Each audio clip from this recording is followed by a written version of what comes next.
Hello and welcome to Afghanistan News Today. Today is Saturday, the 14th of December 2024. Conflict between Hibatullah and Haqqani. Hibatullah to interim government commanders. Kabul is not your authority, come to Kandahar. In recent years, multiple reports have highlighted tensions between Hibatullah Akhundzada, the interim government's leader, and Sirajuddin Haqqani, the group's interior minister. Recent information obtained by the 8 Sob newspaper reveals that Hibatullah has summoned some local interim government commanders from various provinces who were aligned with Haqqani, issuing them warnings. He reportedly told them to address their demands in Kandahar rather than Kabul. Sources report that several commanders from Nimroz and Farah had traveled to Kabul to meet Sirajuddin Haqqani, expressing dissatisfaction with recent appointments made by Hibatullah. One notable example includes Sardar Mohammad Ayubi, a former police chief in Nimroz, who was removed from his post and reassigned as a commander in Helmand. Ayubi, known for his influence and armed network in Nimroz and Farah, also had close ties with Iran's Revolutionary Guard and involvement in drug trafficking.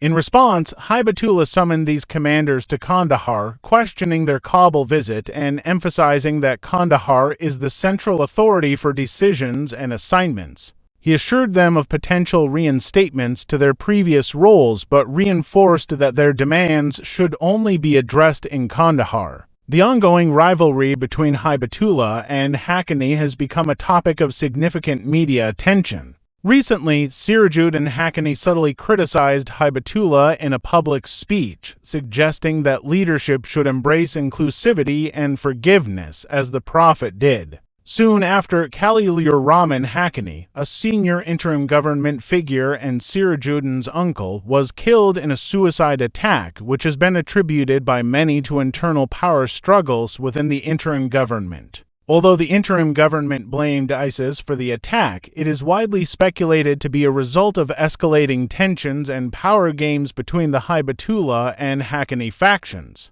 In another report from Afghanistan News Today, David Sproul, Canada's special envoy for Afghanistan, stated during a major conference on Afghan women held in Madrid, Spain, on Friday that the international community must utilize international legal mechanisms to address the interim government. He said, "What truly matters to the interim government leadership is neither the well-being of the Afghan people nor the welfare of the country's women in particular. What they care about is their personal interests." Mr. Sproul elaborated that these interests include privileges such as the ability to travel freely abroad at any time. He added, "We need to ensure that the interim government clearly understand this message." He also mentioned referring Afghanistan's situation to the International Criminal Court (ICC) and said, "One of the latest actions in this regard is pursuing violations of the Convention on the Elimination of All Forms of Discrimination Against Women (CEDAW).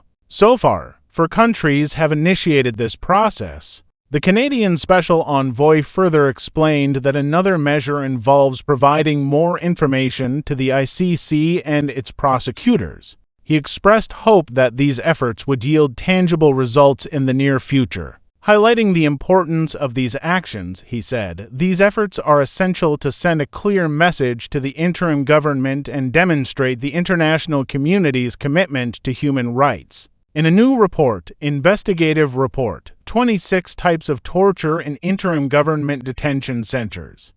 1. Physical assault with sticks. Prisoners were beaten with sticks and rods, causing visible injuries on hands, feet, backs, and buttocks. 2.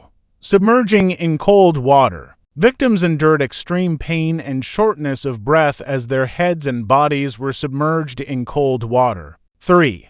Electric shocks. Shocks were applied to various body parts, resulting in severe pain and sometimes temporary paralysis. 4. Beating Salesa feet. This technique, called payakari, led to severe pain and tissue damage. 5. Genital torture included applying pressure and attaching weights, causing intense physical and psychological trauma. 6. Exposure to loud noises. Prisoners were subjected to distressing loud sounds, depriving them of sleep. 7. Sleep deprivation. Extended periods of forced wakefulness led to exhaustion and mental disorientation. 8. Scalding with hot water. Victims suffered burns and severe pain due to being exposed to hot water or boiling liquids. 9. Suffocation with plastic bags. Prisoners were deprived of oxygen, causing fear and unconsciousness. 10. Nail removal. Nails were forcibly removed,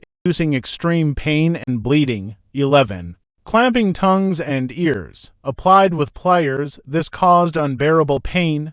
12. Hanging by limbs. Victims were suspended by their hands or feet, exacerbating pain and blood pressure issues. 13. Excessive water intake. Forced water consumption caused physical discomfort and respiratory issues. 14. Confinement in small cages. Limited movement caused severe physical and psychological stress. 15. Prolonged darkness. Prisoners were held in pitch-black rooms, leading to sensory deprivation and fear. 16. Deprivation of water.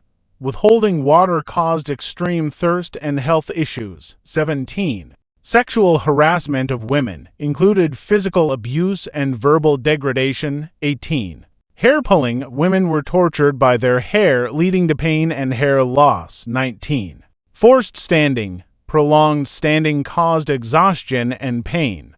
20.